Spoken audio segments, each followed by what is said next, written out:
think the most important message that I have is to remember that you, and I'm speaking to you watching this film, you make a difference. You as an individual make a difference. What you do each day actually is affecting what's going on in the world each day. So your life matters, you matter, and use your life wisely.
The Western diet, unfortunately, is associated with the development of some pretty serious diseases. Heart disease, cancer, diabetes, obesity. It's like a tsunami.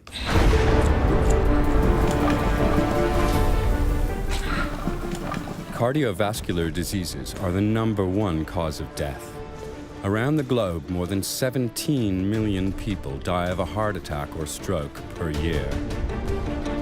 The number of cancer cases is rising dramatically. 1 out of every 4 men and 1 out of every 5 women die of cancer. Diabetes has also become an epidemic, and already 1 out of 2 Europeans and Americans is overweight.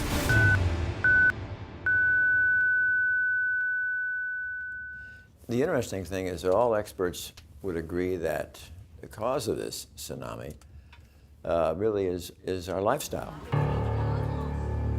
And the fascinating thing is that the major driving force within that lifestyle creating these illnesses is our dependence on animal nutrition. And I think this idea needs to be conveyed to people, that there is a strong association between the Western diet, high in animal foods, processed foods, protein, fat, and so forth, and diseases. People have to know that that really is true.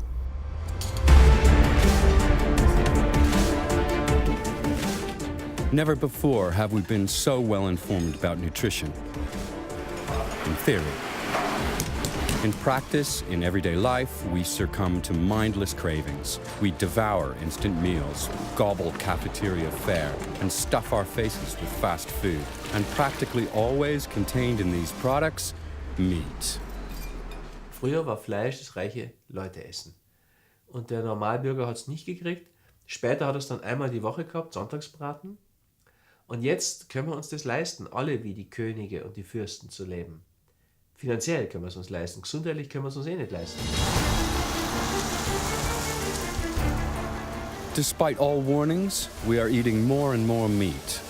There is no day without meat, no feast without meat, no break without meat. It's a normal part of our diets because it's tradition, it's cheap, and because it tastes good. My diet for 65 years was the SAD diet, the standard American diet. I ate meat and chicken and fish and fowl and lots of butter and anything that tasted good. In 2010, at the age of 66, Sharon Kintz started to think about her eating habits as the result of a dramatic event. At that time, I already had been diagnosed with high blood pressure, so I was aware of that. But having a heart attack was a complete surprise to me.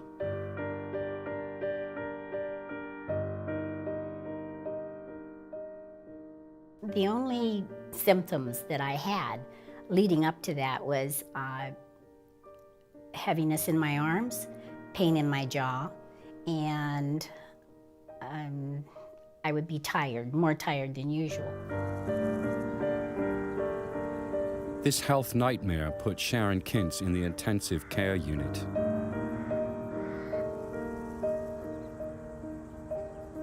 During the heart catheterization, it was determined that I had 100% blockage in one artery and 65% in one and 75% in the other. So there actually was very little options open for me other than open heart surgery. Caldwell B. Esselstyn is an expert in the field of heart disease, a well-renowned surgeon and researcher, and one of the best doctors in the United States. Today, the 82-year-old directs the Cardiovascular Prevention and Reversal Program at the Cleveland Clinic Wellness Institute in Ohio. Back in the 1980s, Dr. Esselstyn had already begun questioning the methods for treating heart disease. They only combated the symptoms, but didn't get rid of the cause. Intensive research led him to the conclusion, our cardiovascular diseases are caused by our eating habits. When we look at this cause of heart disease, let's not be confused to blame it on genes, or just blame it on somebody's age, or blame it on the luck of the draw. Heart disease is a foodborne illness, and we now know that every time certain foods will pass your lips, you will further endanger and injure the endothelial cell capacity to make nitric oxide. Endothelial cells are crucial to our blood vessels and heart. They line our blood vessels and produce protective nitric oxide. And nitric oxide has these marvelous functions of keeping your blood flowing smoothly. It's the strongest vasodilator in the body. It also protects you from getting hypertension because it keeps your artery wall from getting stiff, inflamed, or thickened. And most importantly, a plentiful normal amount of nitric oxide will prevent you from ever developing blockages or plaque. Scientists know that cardiovascular disease starts with progressive damage to the endothelial cells. This is precisely where our diets come in. The excessive consumption of animal-based or processed foods damages our endothelial cells. Regular consumption of these products increasingly diminishes the protective nitric oxide supply in our blood vessels.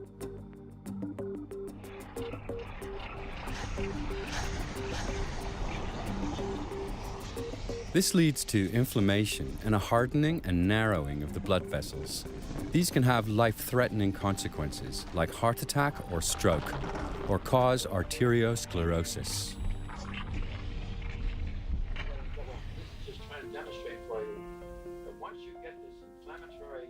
Years of research and personal experience have provided Dr. Esselstyn with conclusive evidence that a plant-based diet can not only prevent the progression of heart disease, but can also reverse its effects. The first thing is on the right.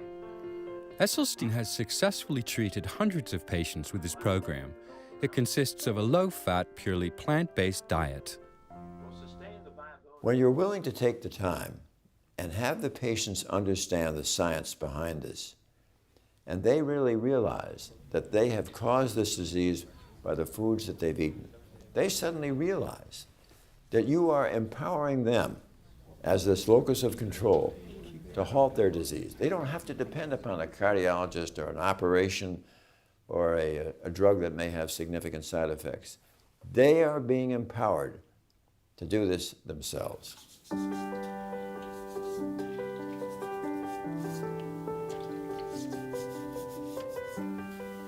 With Dr. Esselstyn's help, Sharon Kintz, too, completely restructured her diet, doing away with all animal products.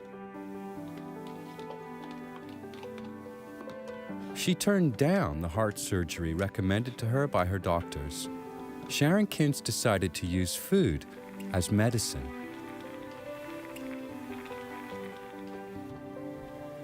I was on it for 4 weeks, and the pain went away in my arms, the pain went away in my jaws, and I had much more energy. So I took Dr. Esselstyn's program very seriously.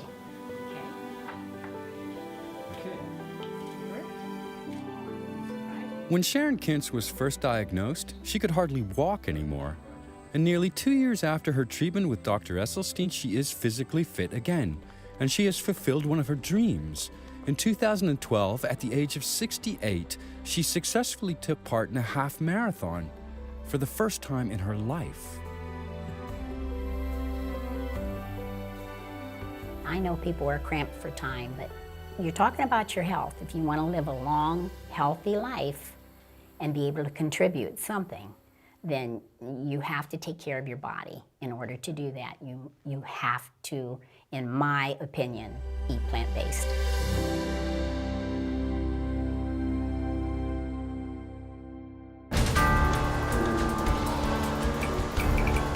We also consume too much milk.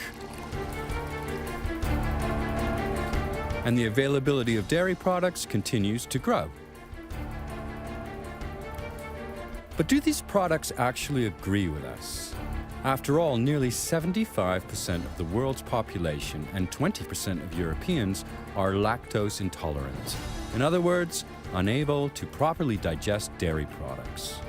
Dairy products contain no complex carbohydrates or roughage and very few vitamins. Instead, they are full of saturated fat, cholesterol, and animal protein. When we're young and growing up, everybody wants to try to feed people dairy products and make sure you have milk every day, but the science really now is at a point where that cannot be sustained. There is ample evidence from wonderful investigators like Colin Campbell, who clearly showed that casein, which is the major protein in milk, is really one of the strongest promoters of cancer. Colin Campbell is a world-renowned nutritional scientist. In a series of experiments, he was able to prove that animal proteins, casein in particular, promote all stages of cancer growth.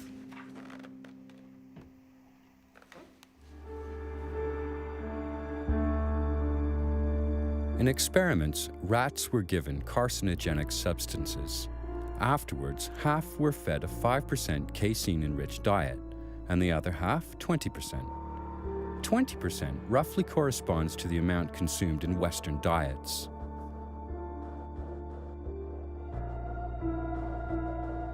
With a 5% casein-enriched diet, the animals did not develop cancer. With a 20% casein-enriched diet, however, cancer growth was stimulated significantly. Professor Campbell went a step further. Every 3 weeks, he altered the rat's diet. So the next thing we did some studies to start out with animals here and then let the cancer start to grow with 20% casein, and then we switched it to 5%, it went off. We gave the 20% back again, came back again. We put it on 5%, it came off. So we could turn on and turn off cancer development just by switching the amount of casein being consumed. These findings are also supported by evidence with humans. We also know that all the saturated fat and the casein in dairy helps to accelerate and promote heart disease. And then we have this whole problem of fractures in the elderly. So here we have this problem of increasing cancer, increasing heart disease, and increasing fracture. Not a good thing. Dairy really should be out. Es wird sehr viel darüber diskutiert, dass wir ohne Milch nicht genügend Kalzium aufnehmen. Kalzium ist wichtig für die Knochenstabilität, soll Osteoporose vorbeugen, aber Untersuchungen von Menschen, die überhaupt keine Milch und keine Milchprodukte verzehren, zeigen, dass dort die Osteoporose-Häufigkeit sehr viel geringer ist als bei uns. And dairy also has, and there's good evidence for this, it has some allergenic properties. It tends to be associated with allergies, either directly associated or enhancing the allergies coming from another source. And so we see things like, in the case of teenage boys, we get this acne. They get this acne sometimes, this skin problem. A lot of that is due to their consumption of dairy. Stop dairy, goes away. Dairy is associated with migraine headaches. I know of a lot of people, have these migraine headaches. It's kind of an allergy kind of thing, as is acne. That's kind of an allergy kind of thing. You stop that, it goes away. And it's very fast. And I used to say that with great reluctance because I was raised on a dairy farm. I grew up milking cows. And then when I went away to do my doctoral dissertation, I actually did my dissertation on the idea of promoting more milk consumption. So I'm not saying these rather negative things about dairy for any ideological reasons or any personal reasons. I'm saying it in reference to the evidence, the data. That's what it shows. The excessive consumption of animal products, such as meat, fish, dairy products, and eggs, puts a strain on our bodies. That was also what Frankfurt-based physician Lothar Wendt found in his research. Mein Vater Lothar Wendt hat erstmals 1949 das Konzept der sogenannten Eiweißspeicherkrankheiten formuliert. Das haben wir in den Jahren später weiterentwickelt und die Kernthese lautet, dass das zu viel an tierischem Eiweiß in der Ernährung krank macht.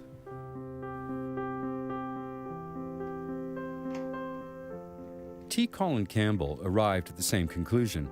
He has been at the cutting edge of nutritional research for more than 40 years, and in the 80s and 90s, he directed the China-Cornell-Oxford project, better known as the China Study. This is the most comprehensive nutrition study in the history of biomedical research to date. It confirmed Campbell's theory.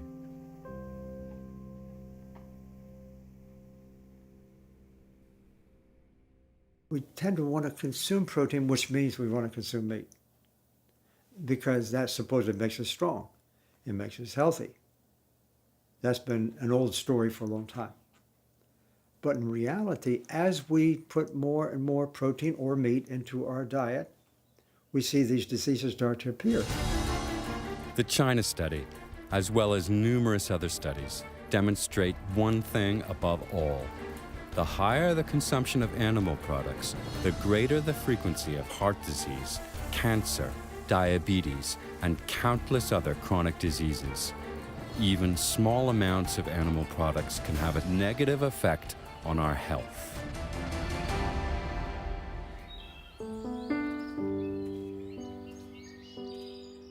The 53-year-old electrical engineer Arthur Soteros also became a victim of his diet. Excessive amounts of meat, fish, and dairy products.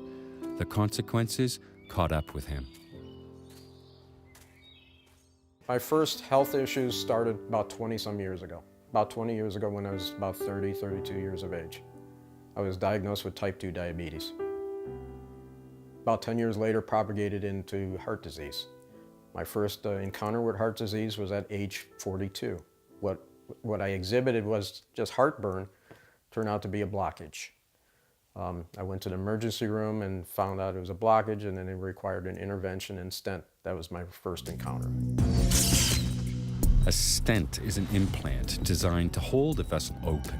Arthur Soteros needed to have 5 such stents implanted. He repeatedly suffered from chest pain and a narrowing of his blood vessels. Finally, he needed double coronary bypass surgery. So I was assured that about after doing the bypass surgery that I would be free and clear of any heart issues for at least upwards to about 10 years. That happened not to be the case with me. About a year into that, I developed angina again, and what turned out not then to be the vein graft that they used in my bypass surgery had now blocked, which then required another stent, and then a few months later another stent, till the frequency of those stents then became just 2 weeks apart. The quickly returning vessel occlusions baffled the doctors. Soteris left the hospital without hope.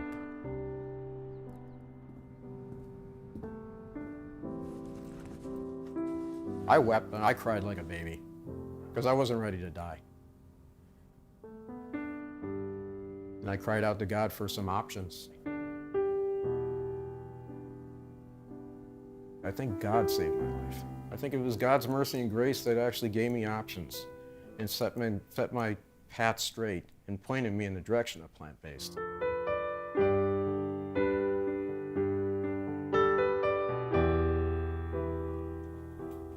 Through a member of his church community, Arthur Soteris learned about Dr. Esselstyn and his nutrition-based therapy. He consulted the doctor, and with his help, he restructured his entire diet.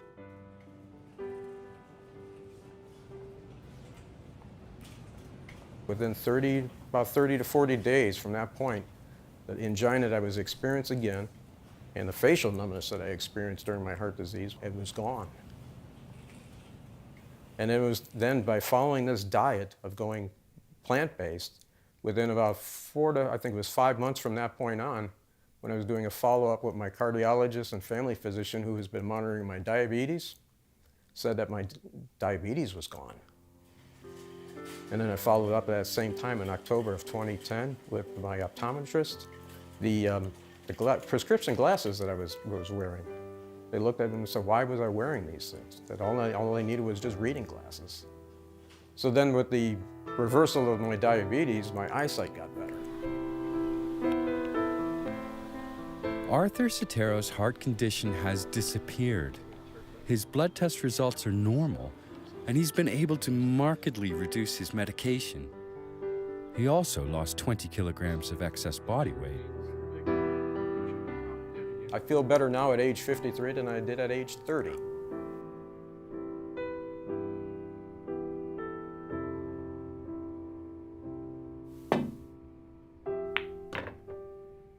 Through the years, I've had lots of students, a lot of colleagues, plenty of money to do all kinds of research. And I found out that what I believed early was wrong. That a diet that's high in animal-based foods is a problem. A diet that's high in processed foods is a problem. Many different ways. The only solution is a whole food plant-based diet. It's that clear.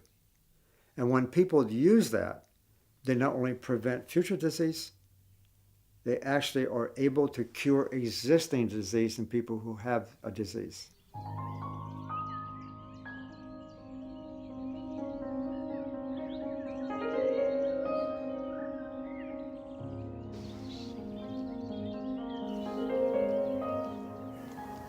Ich erhielt im Dezember 2006 die Diagnose Lungenkrebs im Endstadium. Metastasen hatten sich gebildet, die Lymphknoten waren befallen, der Tumor wurde entfernt, die Lymphknoten ebenfalls. Danach wurde mir eine Chemotherapie empfohlen, die habe ich abgelehnt. Stattdessen habe ich einen Arzt konsultiert, der die Heilung mit pflanzlichen Mitteln bevorzugt. Ich bin seinen Ratschlägen gefolgt und bin heute krebsfrei, weil ich auf den Konsum von tierischen Produkten verzichtet habe und dem Konsum von pflanzlichen Produkten den Vorzug gegeben habe, aber hier in erster Linie den unbehandelten, den naturbelassenen, den Pflanzen, Gemüsen, Obstsorten und anderen Lebensmitteln, welche nicht erhitzt werden und so ein Maximum an Nährstoffen an mich weitergeben konnten.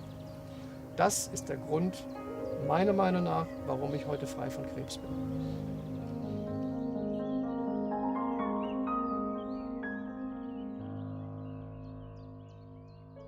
My wife, Karen, was diagnosed with a serious kind of cancer, stage 3 melanoma. She refused to take the chemotherapy. She refused to have the surgery. Then she got really strict about her diet. Now it's about 9 years later. No problem.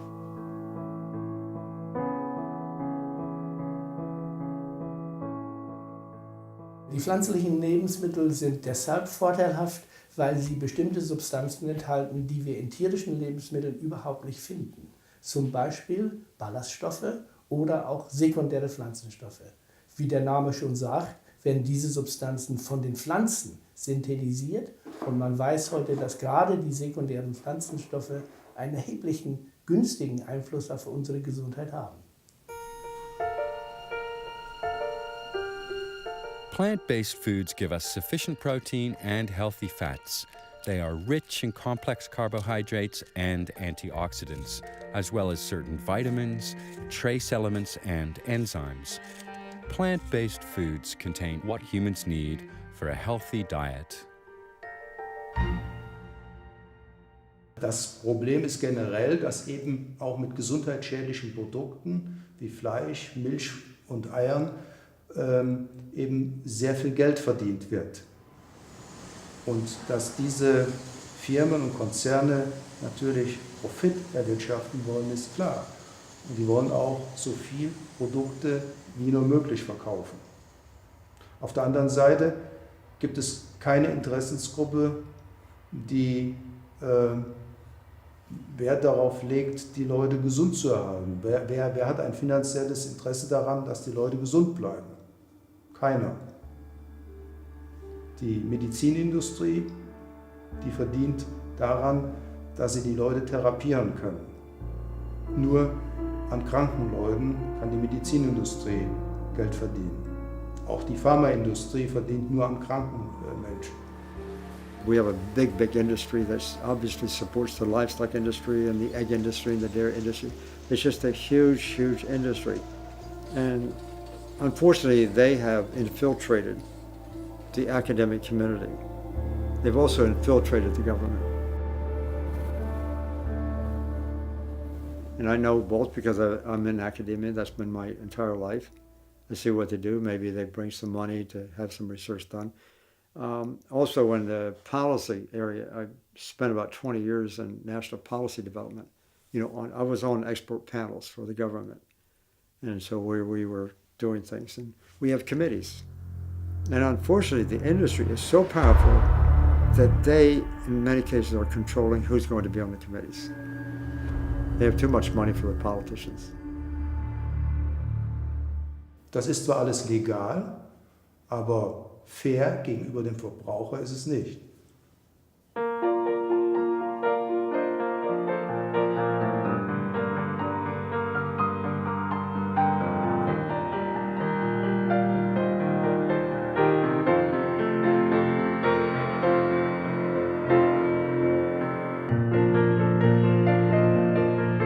I was actually raised eating the typical diet, and when I was about 22 years old, I became a vegetarian. And about 5 years later, when I was 27, I went to a completely plant-based diet, and that's been 33 years now. I'm 60 years old, and it's been terrific. I feel great, I have a lot of energy, and it's not just me. People that I know who are also a long time on a plant-based diet are doing great as well.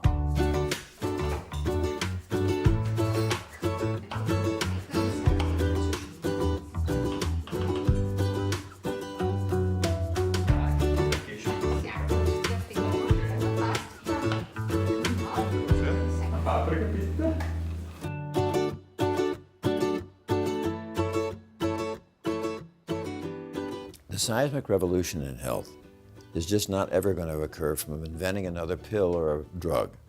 It's not going to come from inventing another procedure or an operation. But the seismic revolution in health can come about when those of us in the healing profession are able to share with the public what is the lifestyle that would protect them from these chronic, common, killing diseases. And the way we do that really was be the top of the list is to show them about plant-based nutrition.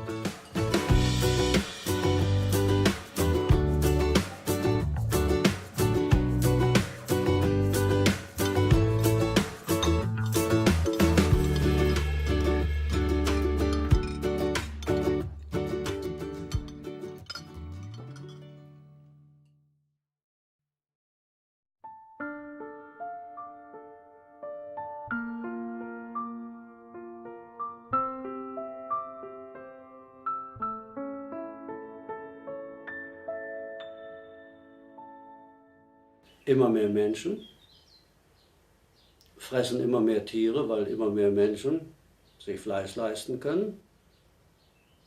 Und in 20 Jahren werden wir so viele Menschen und so viele Tiere auf dem Planeten Erde sein, dass nicht mehr genug Futter da ist. Und dann fressen wir die Erde kahl. The worldwide human population will rise to 9 billion by the year 2050. The global livestock population will double to 50 billion. It's going to get crowded. Es gibt den Weltagrarbericht. Es ist alles berichtet, dass wir mit dieser heutigen Form der Landwirtschaft unsere Lebensgrundlagen zerstören, den Boden zerstören, den Planeten ausplündern. Wir essen ganz einfach zu viel Fleisch.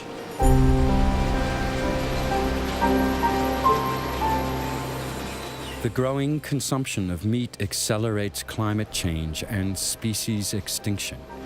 It damages the soil, water, and air, and it spurs global starvation. Appetizing, vacuum-packed portions of meat suggest none of this. Most of the grain that's being grown on the planet is not going for food for human beings.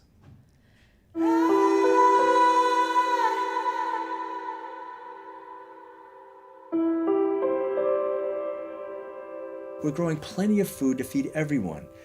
The problem is we're feeding most of that grain and the legumes, like soybeans, to animals while people are starving.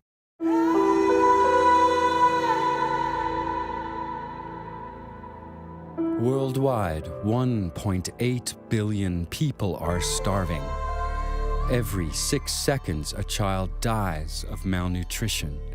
That's nearly 15,000 children a day. A sign of poverty, not for the poor, but for the rich. Only 2% of the soya in the United States is being eaten by human beings. About 70% goes for animal feed. About 28% is going for biofuel, diesel made from soya bean. So it's meeting the hunger of profits, not the hunger of people.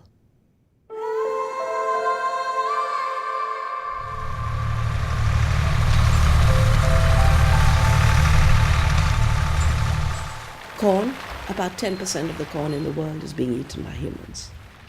Most of it is going to torture animals. I don't say feed animals because animals did not want to be fed with grain. It doesn't suit their digestive system. So we're talking about a system that is creating hunger on the planet in the name of feeding people.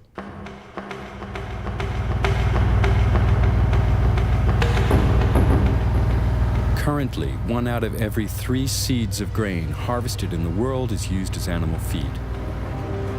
However, industrial nations can no longer produce these huge amounts of fodder themselves.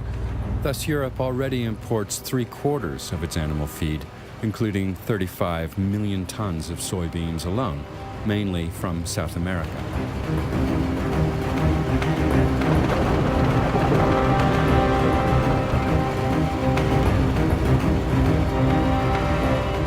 The land used for growing this feed does not consist of empty fields, but valuable rainforests forced to yield to the monocultures of the agricultural corporations.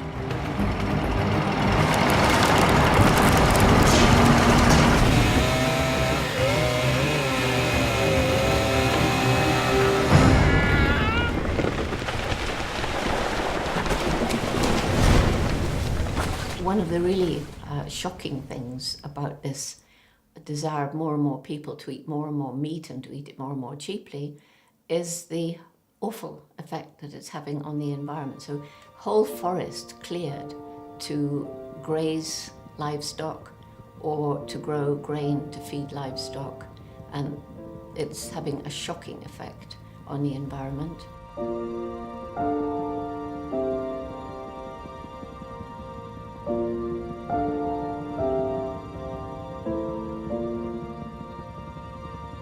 Because of this practice, over the past 2 decades, roughly 20% of the worldwide largest rainforests in the Amazon basin have been destroyed forever.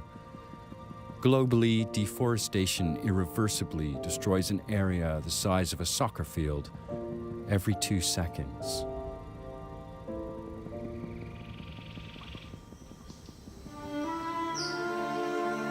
And this, although tropical rainforests are among the Earth's most valuable treasures.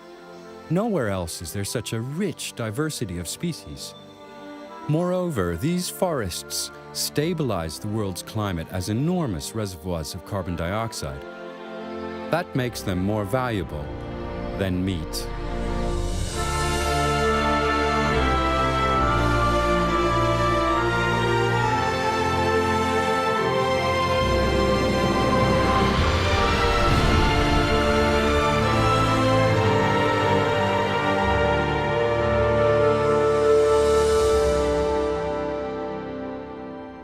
Es gibt ja Berechnungen, wie klimaschädlich ein Kilogramm Fleisch ist. Nehmen wir mal ein Kilogramm Rindfleisch, dann sind das in etwa 12, 13 Kilogramm CO2. Wenn man das mal umrechnet in Autokilometer, wenn ich einen kleinen Pkw nehme, dann kann ich etwa 100 Kilometer fahren. Das entspricht dem Kilogramm Rindfleisch. Bei Geflügel und Schwein ist es ähnlich. Dort sind es dann 50 Kilometer, die einem Kilogramm Schweinefleisch oder Geflügelfleisch entsprechen. Nimmt man da Gemüse, da landet man bei 600 Gramm. Das sind also dann ein paar Kilometer nur. Da sieht man schon, wie klimaschädlich letztendlich die Tierhaltung ist oder wie klimaschädlich mein Fleischverzehr ist. Also wenn ich was fürs Klima tun will, sollte ich natürlich weniger Auto fahren, aber ich sollte genauso auch weniger Fleisch essen. Among the side effects of the meat and dairy industry is the production of methane gas. It is primarily generated in the stomachs of ruminants like cattle. Experts estimate that methane is 25 times more detrimental to the climate than CO2. An even greater concern than methane is nitrous oxide, which is nearly 300 times more harmful to the climate than CO2. It is released through the use of synthetic fertilizers. These and many other factors make animal agriculture a catalyst for climate change. There are increased reports of a new drought of the century or a new flood of the century, a new storm of the century, or the progressive melting of the glaciers and the poles.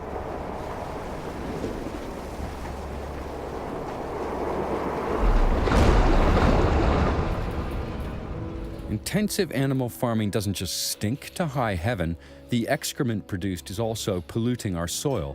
For each kilogram of meat produced, roughly 6 kilograms of slurry are generated.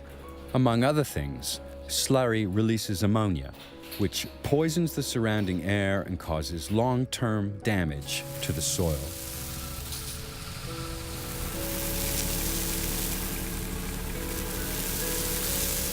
Not only that, slurry and its nitrates also threaten our drinking water, of which we need inordinate amounts to make animal products. For 1 kilogram of eggs, 3,300 liters are needed. For 1 kilogram of chicken meat, 3,900 liters. For 1 kilogram of pork, 4,800 liters. For 1 kilogram of cheese, a whopping 5,000 liters. And an all-time high of 15,500 liters are needed to produce 1 kilogram of beef. Plant production has a much better track record. Cultivating 1 kilogram of grain requires 1,300 liters of water. A farmer needs just 900 liters for a kilogram of potatoes. And a kilogram of apples barely requires 700 liters of precious water.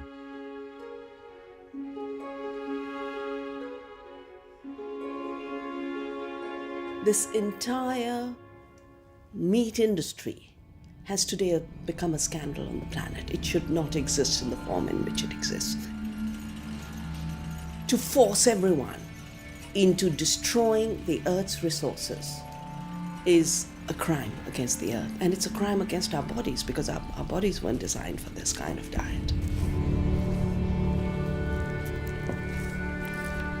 Altogether, this is a recipe for biological disaster, biodiversity disaster, water disaster, climate disaster, health disaster.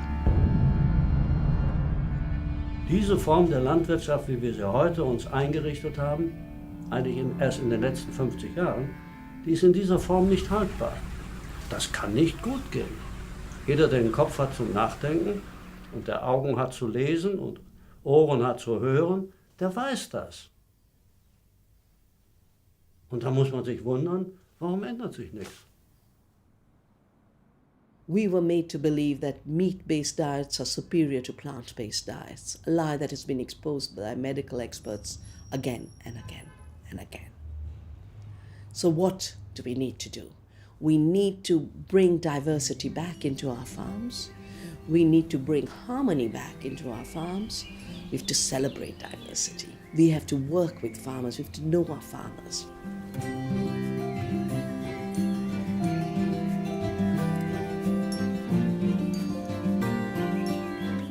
We have to start realizing food is what keeps the world going. Food is the energy of the world. And we have to know exactly where in that chain we entered so that we don't do more harm. We reduce the harm. And in the process, we celebrate. Food is life, and life is food.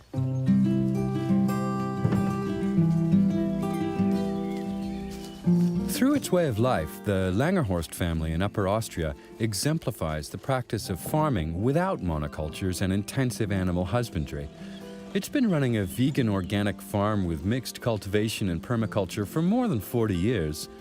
The family grows vegetables, fruit, berries, and nuts and avoids animal-based and chemical fertilizers, using green manure, plant-based compost, rock flour, mulch, and wood ash.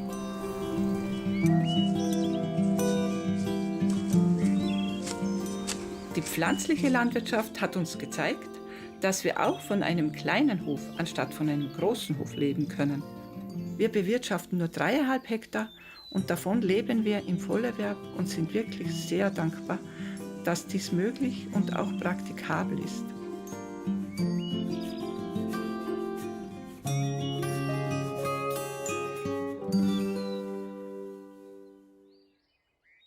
Wenn man sich möglichst umweltbewusst ernähren will, dann sollte man natürlich möglichst viel pflanzliche Kost zu sich nehmen. Regionalität, Saisonalität und natürlich ökologische Produkte bevorzugen. Dann wird eine runde Geschichte draus.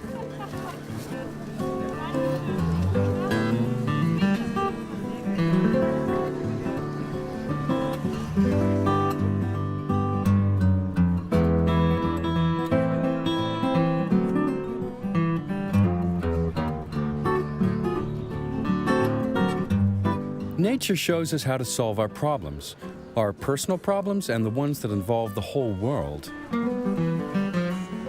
We just need to take action. If we look at the chances according to human possibilities, human intelligence, human longing for good, decent food, I think the chances are extremely high that we could all live on a good, healthy, organic, plant-based diet.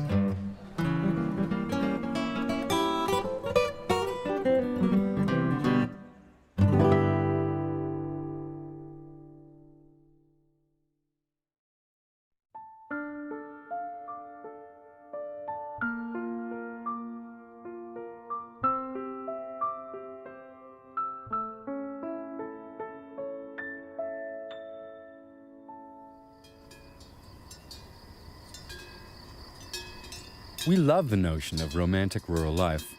Happy animals in a healthy environment, well provided for by Mother Nature.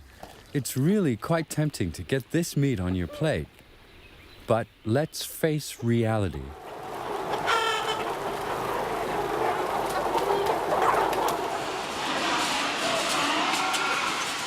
Seinerzeit hat er so ein paar 10 Stickel Viech gehabt, heute haben es Tausende oder Hunderte. Das heißt, dieser Bezug zum Tier ist nicht mehr da. Es ist halt einfach wirklich nur mehr Ware.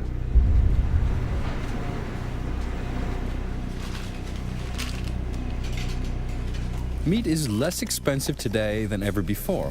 a cheap product. About 98% comes from factory farms, where conditions are beyond imagination. Rarely in the past has the term industry smacked of a contempt for life as it does today. In der intensiven agrarindustriellen Haltung werden die Tiere nicht mehr als Individuen gesehen, sondern als bloße Produktionsmittel, gleichsam wie Blechdosen, Autoersatzteile oder lediglich als Gebrauchsartikel mit dem Ziel höchstmöglichen ökonomischen, sprich wirtschaftlichen Gewinns.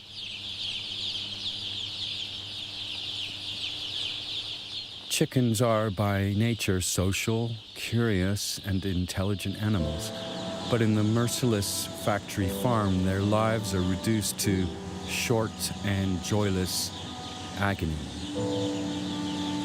Chicks hatch not in the maternal nest, but in the incubator. As soon as they can stand, they are sorted, vaccinated, packed up, and sent to enormous feedlots.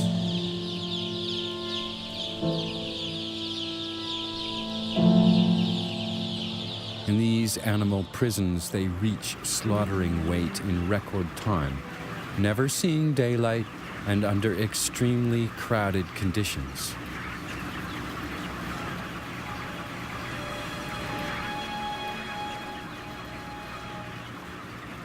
The normal life expectancy of a chicken is 20 years.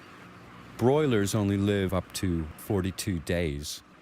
During this brief lifespan, they must gain roughly 2 kilograms. No organism can withstand such brutally rapid growth.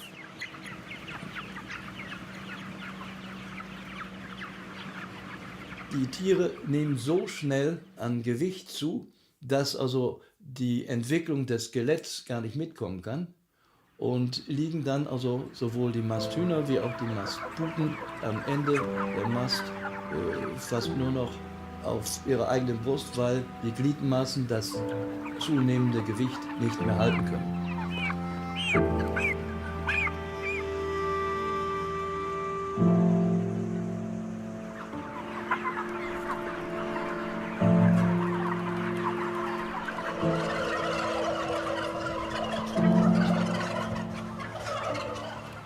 Some animals don't survive this abnormal growth.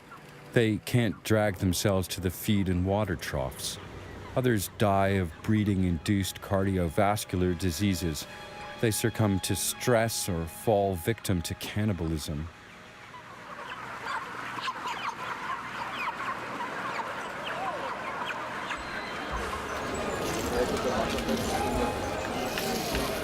All these are facts we are often not aware of when eating meat, and which the meat lobby is glad to keep concealed.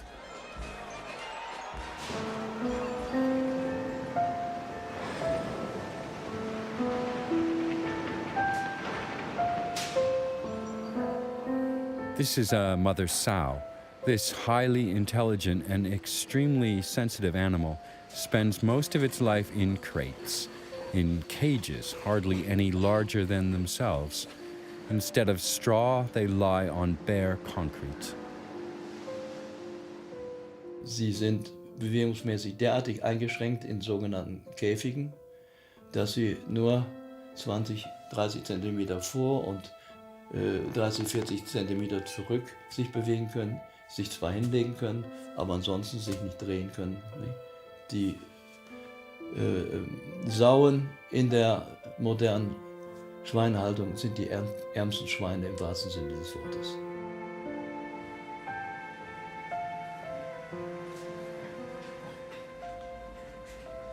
In nature, mother sows build big, soft nests for their offspring. In factory farms, however, this isn't possible. The sows farrow in gestation crates. Confined, they are neither able to protect nor care for their young.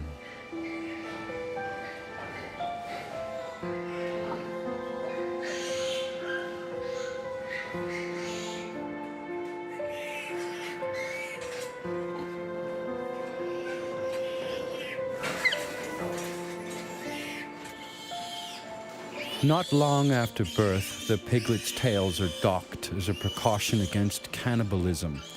In addition, male piglets are castrated by ripping out their testicles. Everything without pain relief because an object's pain doesn't matter.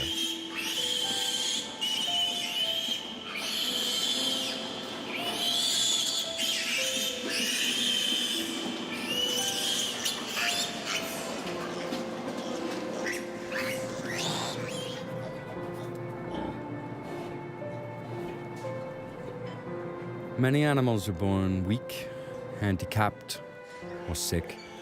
It is not economical to keep them alive. Their fate, an undignified and cold death.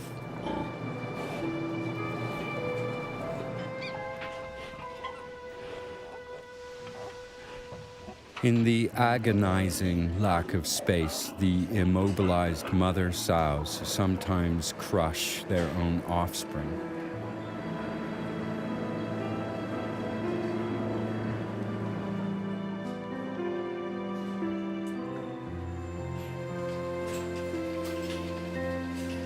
At the age of 3 weeks, the piglets are separated from their mother. What follows now? Rearing and fattening. Although pigs can live up to 25 years, they are slaughtered as children, a mere 6 months old. They spend their brief lives in cramped quarters. EU norms require a minimum area of just 0.75 square meters for a porker of up to 110 kilograms. As many as 10% of the animals do not survive these conditions.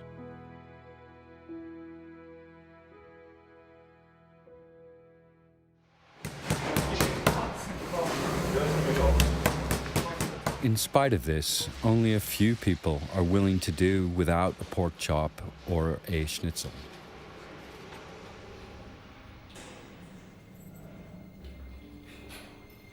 And cattle fare no better. Many animals spend their lives in narrow stalls, the lucky ones in open pens.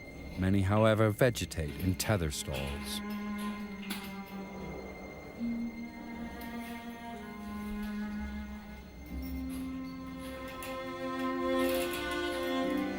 One step forward, one step backward. That is all the freedom of movement they have. A life expectancy of 30 years? That's something industrial age cattle can only dream of.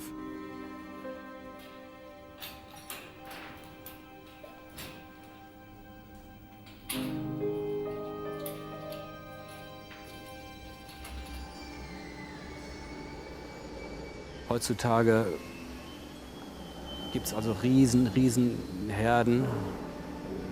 Und die werden immer größer und da merkt kein Mensch mehr, wenn eine Kuh krank ist. Das merkt dann meistens nur noch der Milchroboter, der dann auch feststellt, dass die Milchleistung zurückgeht. Oder die andere Maschine merkt dann, dass das Futter nicht aufgefressen worden ist. Und so wird überhaupt nur noch registriert, dass ein Tier oder mehrere Tiere krank sind.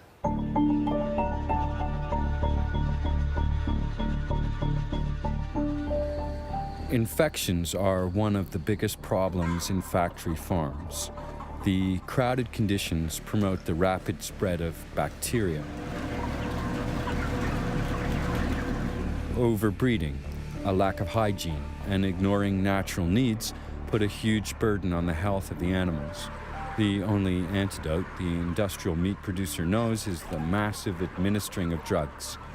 Up to 3/4 of all antibiotics end up in factory farms.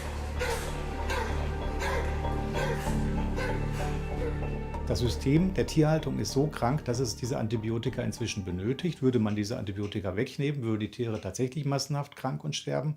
Das heißt, das ganze System ist in sich eigentlich völlig krank.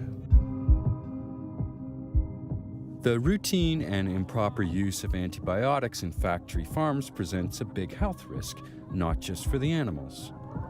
Because more and more bacteria strains are becoming resistant, which renders antibiotics ineffective.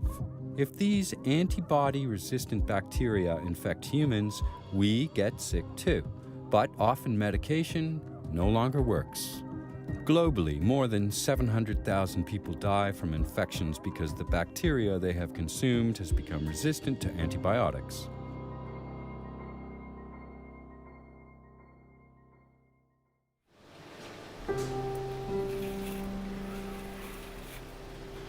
But the animals are not only affected physically. Industrial farming harms them on all levels.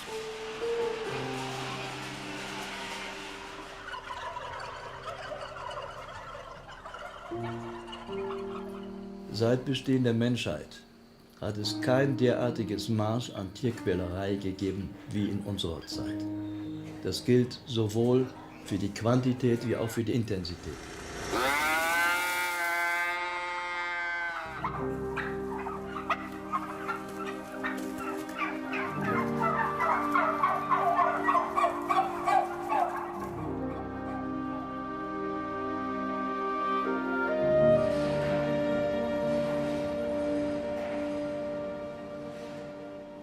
Having once seen pigs in one of these intensive farms, I was so shocked. It's unbelievable to me that people could treat animals as though they're just things without feelings. And so many people say to me, oh, but they're being bred to eat, so it's okay, but it's not okay.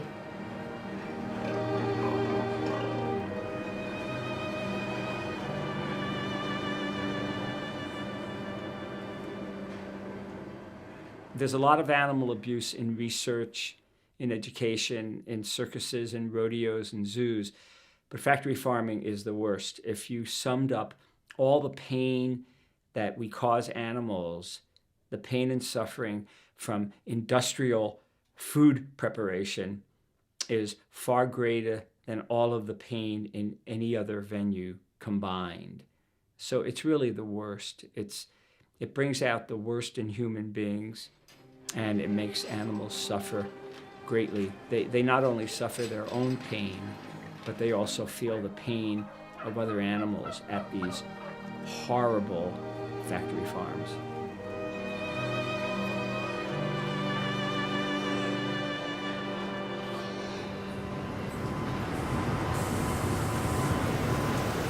Not only our meat consumption promotes the suffering of animals, but also our growing demand for milk. Cows are forced to achieve higher and higher outputs. In the 60s, a cow produced an annual average of 1,500 liters of milk. Today, that amount has risen to 10,000 and more. I have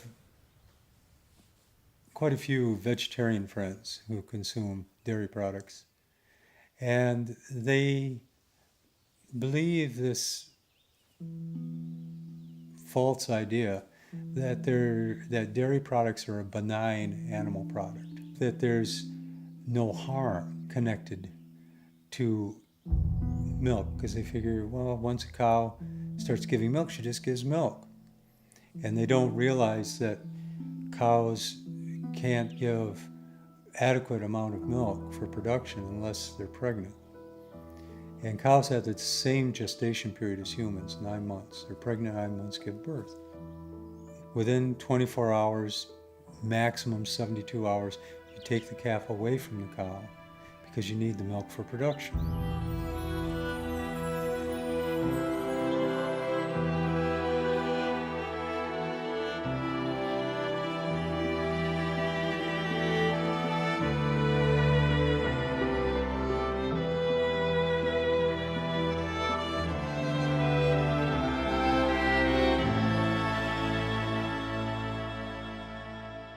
It's a terrible business. I mean, there's more suffering in a glass of milk than you can find just about anything.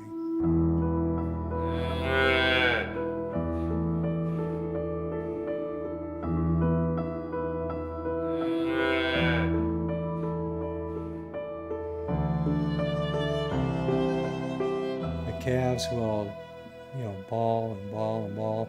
The cows will they'll look for them. Cows will often mourn their children for days or weeks.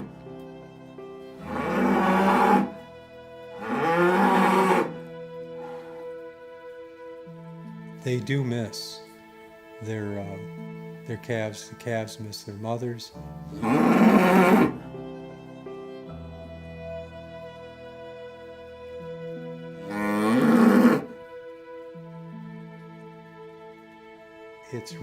It's a heartbreaking thing to watch.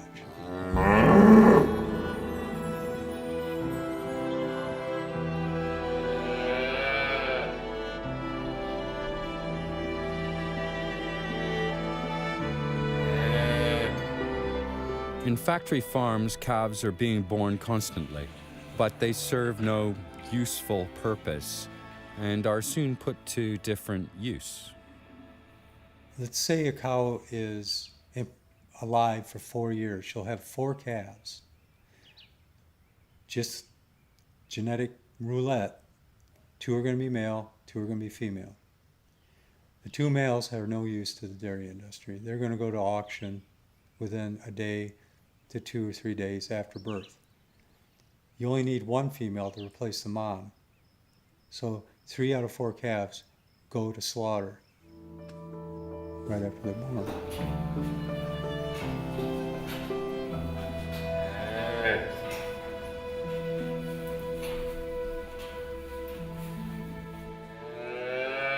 We know in our bones that harming mothers who are just giving birth to babies and nursing those babies and nurturing those babies is something that is against our own compassion and kindness.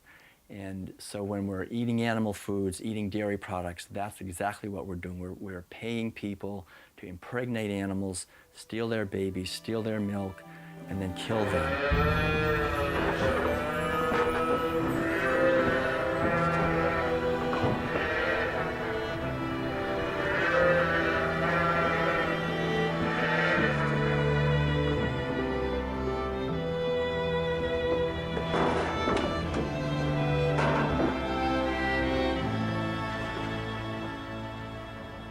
I always say to people, especially women, imagine that. Imagine that you was pregnant.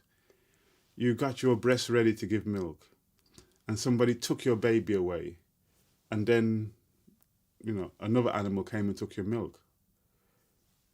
It's almost, for human beings, it's almost impossible to imagine. But that's what many animals go through. And some people think, oh, goat's milk is better than cow's milk. Well, the goat is also a living thing. The goat also produces milk, not for human consumption, but for the consumption of a little baby goat. And that's who the milk should go to.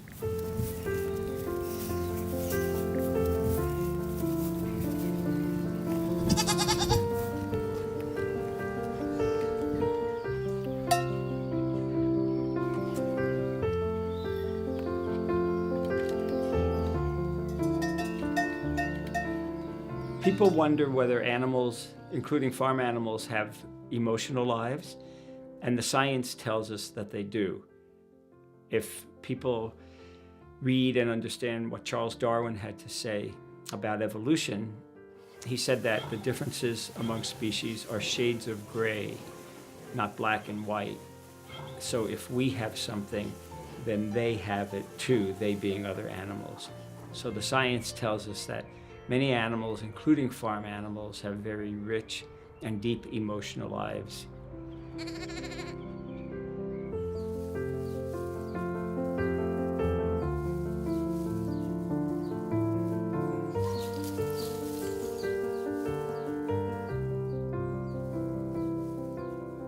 The main thing is that, these farm animals, when you know them as individuals, they're just wonderful. I mean, there's nothing like hearing the whicker of a horse when you come and he's pleased to see you, and the cows chewing the cud and the sweet breath that they have out in the fields, and pigs.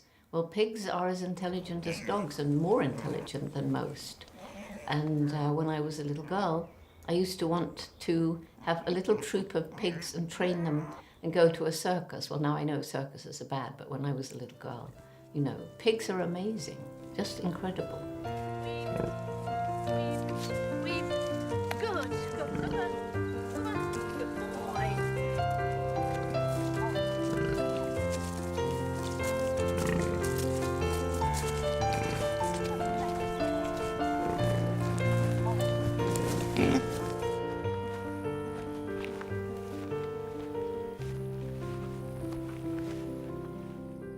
People want to think that cows are stupid, that they're dumb, that they're slow and all they do is eat grass. No, they have community, they have social structures, they babysit for each other, they mourn for the loss of loved ones. You know, they're a community just like any human community. They just look different. You know, that's all. It's the only difference. They just look different. We don't speak their language. It's the only difference.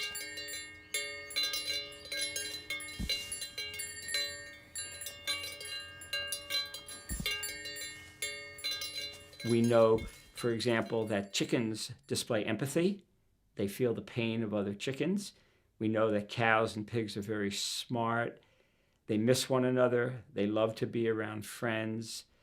Cows and pigs are extremely intelligent. They can learn very complex tasks.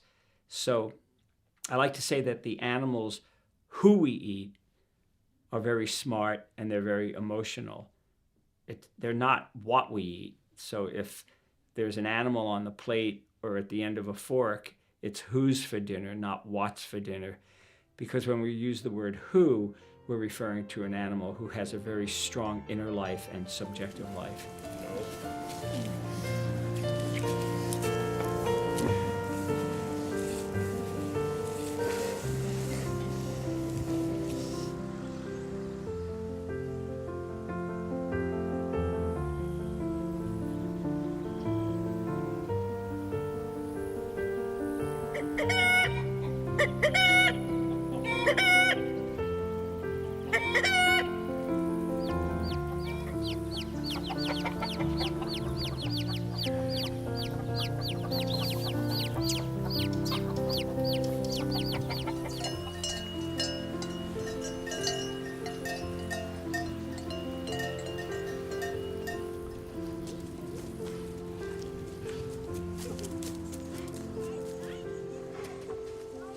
So for example, when pigs and cows and dogs and cats and wolves play, it's very clear that they enjoy themselves, that they're feeling happiness, they're feeling very gleeful, they're feeling a lot of pleasure.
Tiere sind Mitgeschöpfe.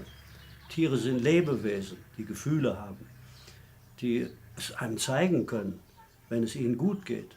Ich sehe das den Tieren an und sage den Kindern, guck mal, die Tiere können lachen, wenn es ihnen gut geht. Und die Tiere können ihren Kummer zeigen, wenn wir schlecht mit ihnen umgehen.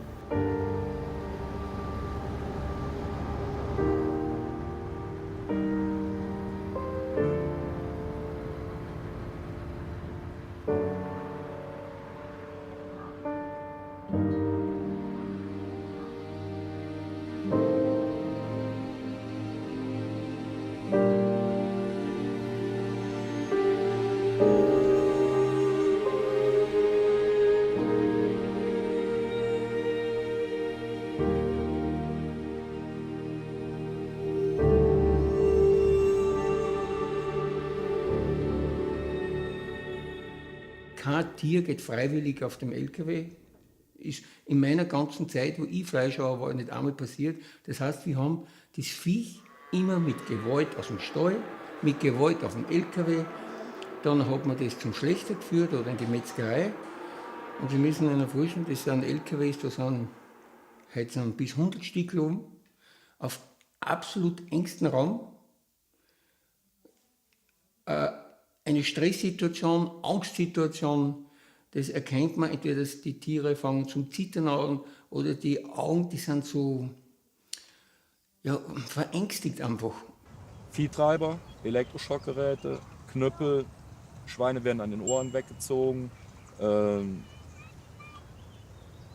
Bullen werden vor die Hoden getreten, damit sie laufen, Kühe vor den Euter getreten, der Nasenring beim Bullen, falls er einen hat, wenn es schwere Bullen sind, die werden so umgedreht, dass die Nase fast um 180 Grad verdreht ist, damit die Tiere gehen. Und das ist alles mit Schmerz, das ist nicht ohne Schmerz. Mit starken Schmerzen, sage ich mal. Oder das kann man nicht anders machen, es geht nicht, es geht definitiv nicht. Man kann nicht glauben, ich habe halt Massen von Tieren und die bringe ich jetzt mit irgendwelchen guten Zurennen da auf dem LKW auf oder vom Steuer aus oder gar in die Schlachtbank. Das funktioniert nicht. Es ist immer brutal. Es ist immer brutal.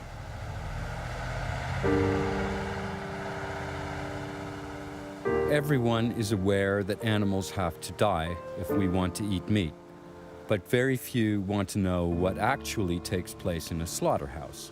Slaughterhouses have their reasons for not welcoming visitors. In large industrial slaughterhouses, pigs are often stunned by machine. An electric shock triggers a kind of epileptic attack. This leads to unconsciousness. In smaller operations, stunning by electric current is generally done by hand before the animals are suspended from a conveyor and their throats slashed. Und Schweineschlachten an sich ist halt so schwierig, auch für die Menschen, weil die Tiere schreien ohne Ende. Sie schreien ohne Ende. Das hört sich an, ich habe früher immer gesagt, als wenn kleine Kinder schreien. Warum schreien kleine Kinder? Weil sie Angst haben. Bei den Tieren ist das nicht anders.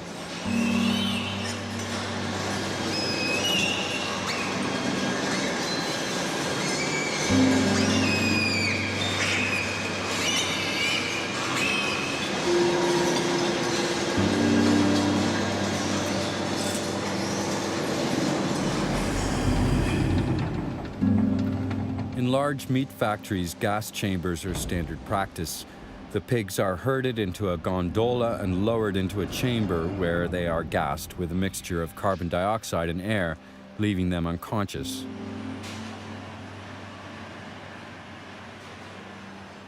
Die CO2-Betäubung ist ein relativ billiges Verfahren. Es hat den Vorteil, wie andere Gasbetäubungsverfahren auch, dass mehrere Tiere gleichzeitig betäubt werden können. Man muss also die Gruppe nicht auseinanderreißen. Der deutliche Nachteil des CO2 ist allerdings, dass die Tiere doch ein Erstickungsgefühl über doch einen ganz erheblichen Zeitraum haben, von 15 bis 20 Sekunden. Also ein Gefühl der deutlichen Atemnot. Die Tiere streben oft nach oben, man hört Lautäußerungen, sie schreien.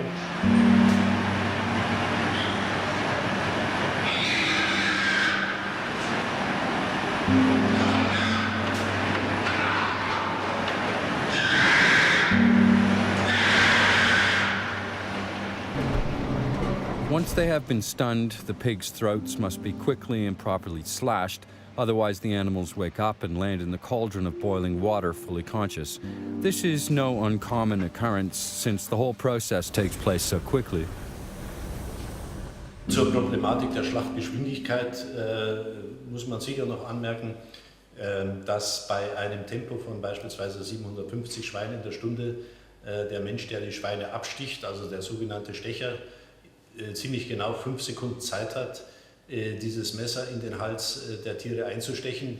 Dazu muss er das Schwein aber erst auch noch greifen, an einem Vorderbein sozusagen in Position ziehen. Er muss das Messer aus der Halterung entnehmen und dann sind diese 5 Sekunden auch schon gleich vorbei. Das heißt, er hat gar keine Möglichkeit, einen Stich in irgendeiner Weise zu korrigieren, wenn er der Meinung ist, er hat keine großen Gefäße erwischt oder er hat große Gefäße verfehlt. Das heißt, das ist sicher ein Problem für die Effektivität der Entblutung. Ich habe sehr oft gesehen, wie Tiere nicht richtig betäubt waren. Schweine, die aus dem Brühkessel geflohen sind oder gesprungen sind, versucht haben rauszukommen, wo ein Kopfschlächter hingegangen ist und hat mit einer Eisenstange nochmal draufgehauen.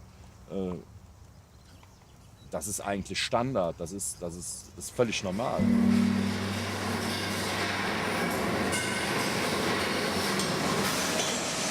All pigs can meet this fate. Animals from organic farms are no exception.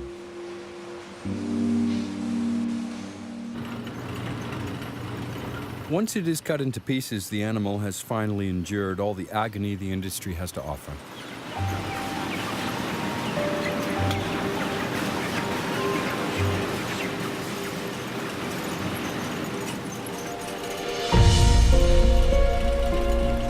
Chickens are processed fully automatically and at a high speed. On average, 10,000 animals per hour can be stunned, killed, cleaned, and cut into parts in a modern slaughterhouse. Europe's largest poultry slaughterhouse is in Germany. It can handle up to 27,000 animals an hour. That's 432,000 chickens a day.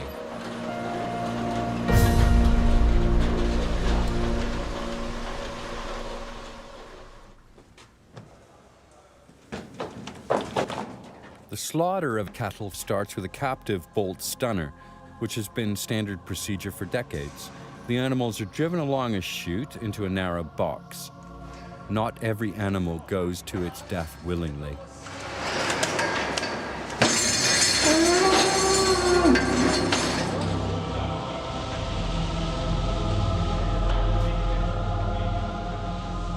In dieser Betäubungsfalle werden die Tiere mit einem sogenannten Bolzenschussgerät geschossen. Das heißt, es ist ein Bolzen, der die Schädeldecke durchdringt und das Hirn partiell zerstört. Und die Tiere brechen dann in der Regel sofort zusammen und sind also in Sekundenbruchteilen bewusstlos. Problematisch ist es, wenn der Schuss eben nicht richtig sitzt, wenn die Bolzenschussgeräte nicht richtig angesetzt werden können oder das Tier im letzten Moment den Kopf bewegt. Dann haben wir sogenannte Fehlschüsse. Die Tiere sind entweder nur leicht oder gar nicht betäubt. Und das ist vom Tierschutz her natürlich kritisch, weil dann der zweite Schuss, der dann erfolgen muss, meistens auch nicht mehr richtig wirkt, weil die Schädelkapsel schon eröffnet ist und diese Druckwirkung, die beim ersten Schuss da ist, beim zweiten Schuss eben nicht mehr da ist, sodass ich dann tatsächlich Probleme kriegen kann, das Tier effektiv zu betäuben.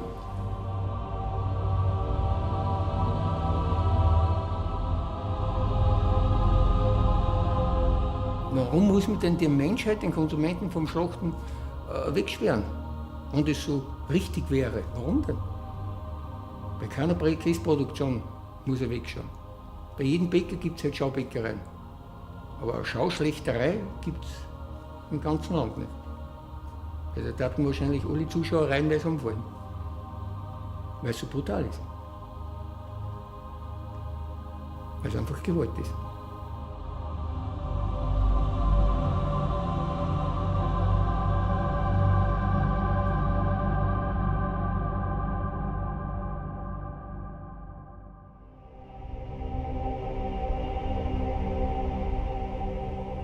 Irgendwo kommt man dann an die Grenze, wo man dann sagt, man macht es weiter oder man macht es nicht weiter. Bei mir war die Grenze halt wirklich, wir mussten Kälber schlachten und das hat sich schon gestreut beim Reinkommen.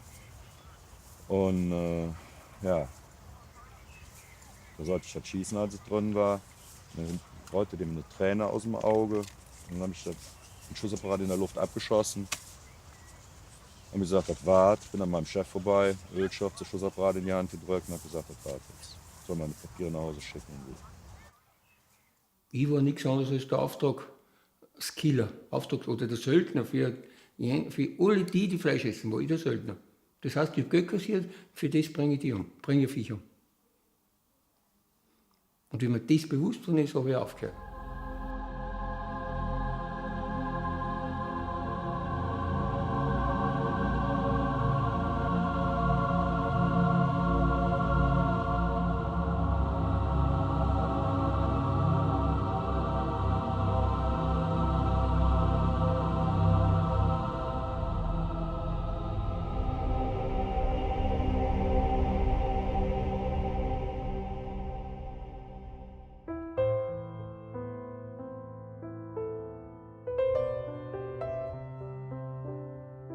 Humans are creatures with many contradictions.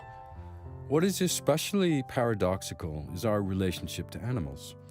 We can adore a pet, and at the same time, we let other animals be killed without the slightest compassion. Dr. Melanie Joy calls this phenomena carnism. Carnism teaches us to place animals in categories in our minds. Some animals we love. Dogs and cats are our companions, our family members, our friends, for instance. Other animals we eat. Carnism teaches us to see animals as objects. So we learn to refer to the turkey on our plate as something rather than someone. And carnism teaches us to see animals as abstractions, as lacking in any individuality or personality of their own, and instead simply as abstract members of a group about which we've made generalized assumptions. A pig is a pig, and all pigs are the same.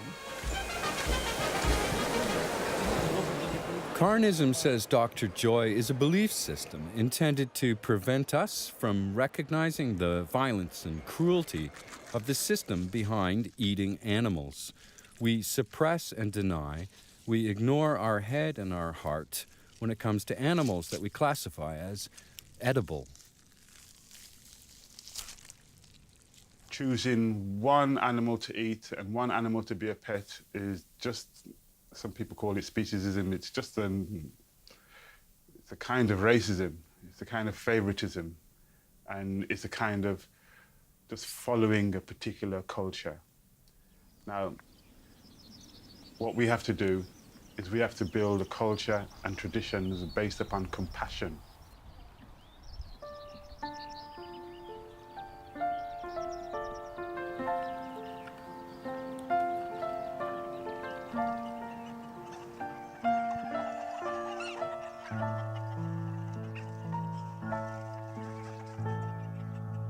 The highest form of living, the highest value, is compassion. And when there is compassion, we maximize well-being. After all, the word wealth comes from well-being. It did not mean money in the hands of a few. It meant well-being shared across life spectrum.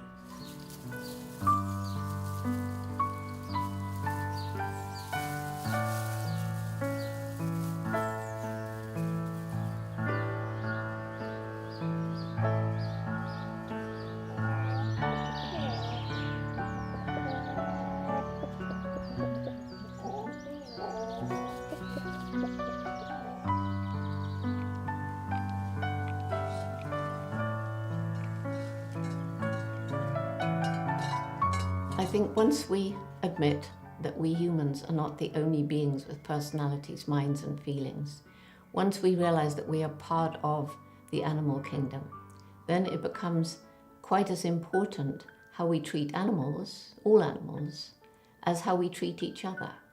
And so only when we show respect and consideration and concern for other living beings can we imagine a world that's more peaceful than the one today.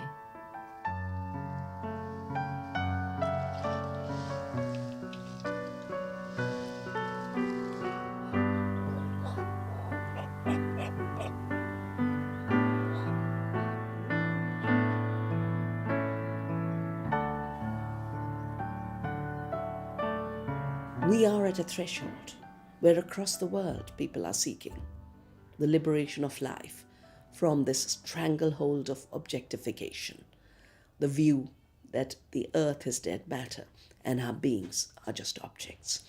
We have to rise in subjecthood, of an interconnected subjecthood, where no life is less important than any other life, And human beings are definitely not the emperors over the rest of life, are just one strand in that web of life.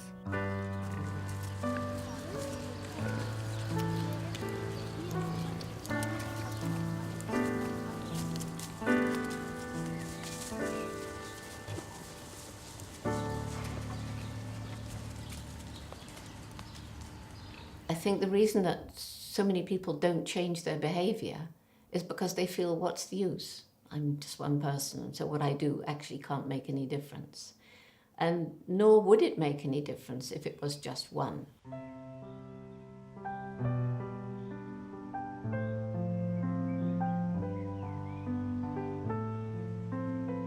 But more and more and more people are coming to understand what the problems are and what they ought to be doing.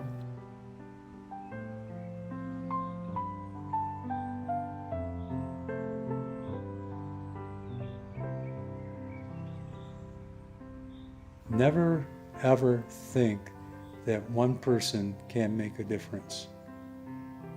We tend to focus our energies on looking for leaders, say like Martin Luther King or Mahatma Gandhi. But they were just one person. They didn't set out in life to be a leader, and they were very humble people. It's just that circumstances in history drew them to the front. But if we're looking for leaders, all we have to do is go home and look in the mirror, because each one of us can make a difference. And we do. It's just making a conscious decision that we are going to make a difference in our lives.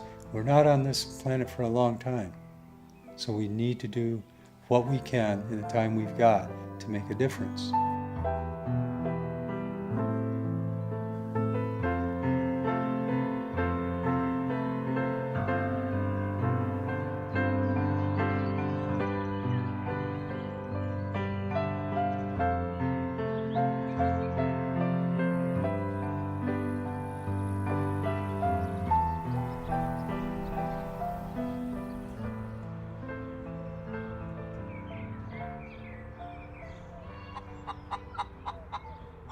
Für mich war es immer wichtig zu betonen, dass wir als Erwachsene alle Vorbilder sind. Diese Vorbildfunktion können wir uns nicht aussuchen. Wir können nicht sagen, ich will gar kein Vorbild sein, sondern wir werden als Vorbild genommen, sei es von Kindern, sei es von Verwandten, von Kollegen oder von Sportsfreunden. Und ich glaube, diese Tatsache, dass wir als Vorbild genommen werden, sollte uns dazu motivieren, dass wir uns auch vorbildlich verhalten.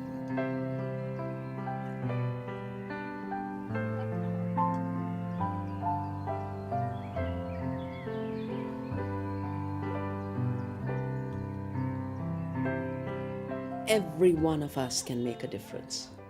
Every one of us eats at least 2 to 3 times a day.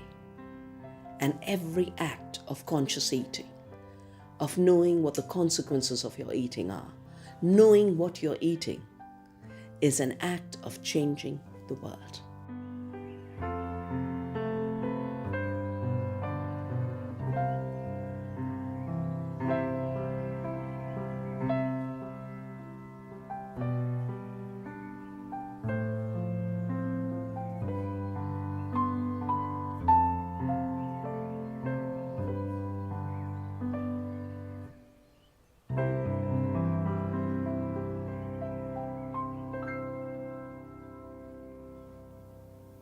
I think the most important message that I have is to remember that you, and I'm speaking to you watching this film, you make a difference. You as an individual make a difference. What you do each day actually is affecting what's going on in the world each day.